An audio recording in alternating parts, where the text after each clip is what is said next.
আমরা ভারতকে দেখিয়ে দেব ইনশাআল্লাহ জিহাদের প্রেরণা নিয়ে যদি প্রয়োজন হয় বাংলাদেশের যুদ্ধ যদি করা লাগে ভারতের সাথে, আর যুদ্ধ করা লাগবে, রাসূলুল্লাহর ওয়াদা আছে।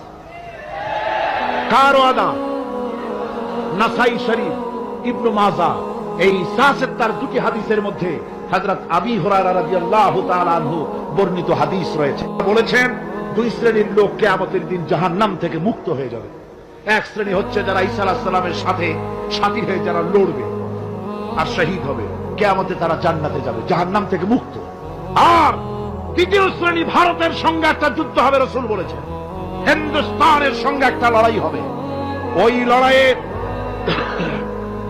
ওই লড়াইয়ে যারা শহীদ হবে রাসূলুল্লাহ বলেছেন কিয়ামতের দিন জাহান্নাম থেকে আল্লাহ মুক্ত করে দেবে। সেই লড়াই ভারতের সাথে আমাদের হবে। ওই লড়াই যেদিন বাঁধবে বাংলাদেশের সেনাবাহিনী